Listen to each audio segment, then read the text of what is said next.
Magandang oras mga kababayan, narito na ang pinaka-latest update natin sa magiging lagay ng ating panahon ngayong araw at sa susunod na 24 oras.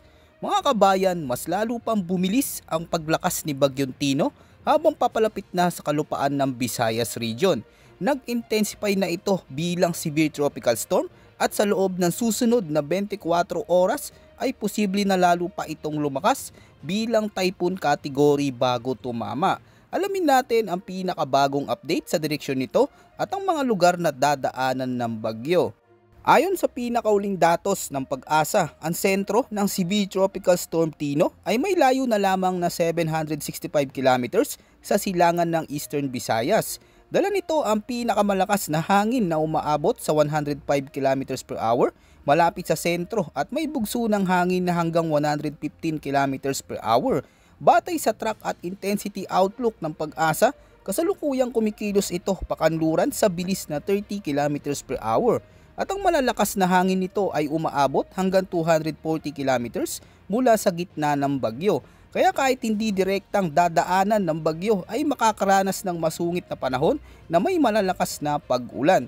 Sa kasulukuyan, itinaas na ang Tropical Cyclone Wind Signal number 1 sa mga sumusunod na lugar sa Visayas, particular sa Eastern Samar, Northern Samar, Samar, Biliran, Leyte, Southern Leyte at Camotes Island. At sa Mindanao, nasa Signal number 1 din ang mga Dinagat Islands at Surigao del Norte. Ang mga lugar na ito ay makakaranas ng malalakas na hangin sa loob ng 36 hours. May lakas itong aabot mula 39 hanggang 61 km per hour, sapat upang makapagdulot ng bahagyang pinsala sa mga may hinang instruktura, puno at linya ng kuryente. Malagang tandaan na maaring mas malakas ang bugso ng hangin sa mga baybayin lugar at bulubundukin na nakaharap sa direksyon ng hangin, habang mas mahina naman sa mga lugar na tatakpan ng kabundukan. Ayon sa Pag-asa, posibleng umabot na pinakamataas na babala sa wind signal number 4 bago tumama ang bagyo. Ibig sabihin nito, malalakas na hangin, matitinding pag-ulan at mapanganib na kondisyon sa dagat ang posibleng maranasan sa mga lugar na dadaanan ng bagyo. Ayon naman sa latest heavy rainfall outlook na inilabas ng Pag-asa, ngayong araw inaasahan ang malalakas na buhos ng ulan na aabot sa 50 hanggang 100 mm sa mga lugar ng Dinagat Islands, Surigao del Norte, Eastern Samar, Northern Samar, Southern Leyte at Leyte. Kaya mag-ingat sa posibleng flash floods at pagguho ng lupa, lalo na sa mga mabundok na lugar. Kung hindi kinakailangan, iwasan muna ang paglalakbay. Pagsapit ng Martes, November 4, mas titindi pa ang pag-ulan sa maraming lugar na aabot sa 100 hanggang 200 mm sa mga probinsya ng Eastern Samar, Southern Leyte, Leyte, Samar, Biliran, Cebu, Bohol, Dinagat Island, Surigao del Norte, Agusan del Norte, Negros Occidental, Guimaras, Iloilo at Capiz. Samantala, malakas na ulan din ang mararanasan sa Catanduanes, Albay, Masbate, Sorsogon, Northern Samar, Negros Oriental, Aklan, Antique, Romblon, Misamis Oriental, Camiguin, Bukidnon, Agusan del Sur at Surigao del Sur.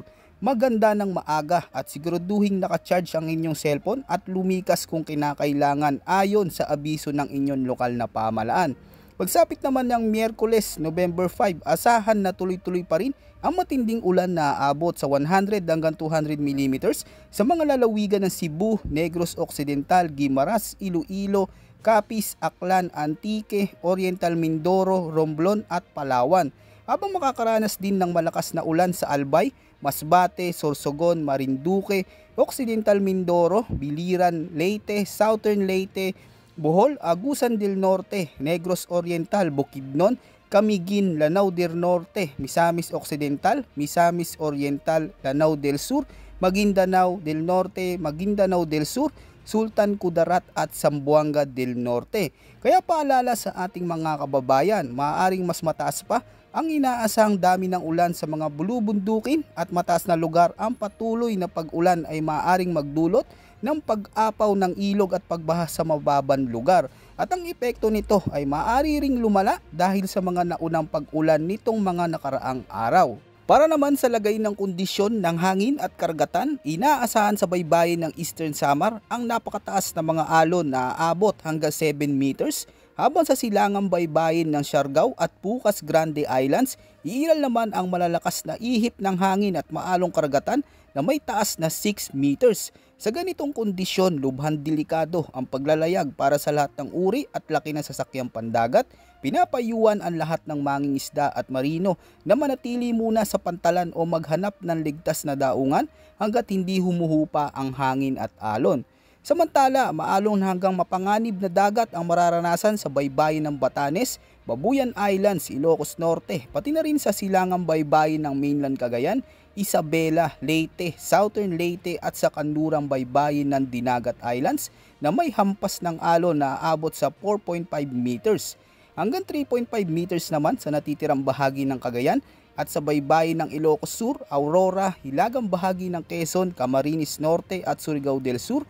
Kasama rin dito ang Polillo Islands, Catanduanes, Albay, Sorsogon at hilagang bahagi ng Northern Samar. Sa kabuuan mga kababayan, mahigpit na ipinagbabawal muna ang paglalayag ng maliliit na bangka at manatiling alerto at handa dahil maaaring biglang lumakas ang hangin at alon lalo na tuwing may umiiral na thunderstorms. At asahan ng patuloy na pagbabago ng panahon sa mga susunod na araw lalo na paglapit ng malakas na bagyo sa silangan. At ugaliing i-monitor ang mga susunod na update mula sa Pag-asa at ng inyong lokal na pamahalaan.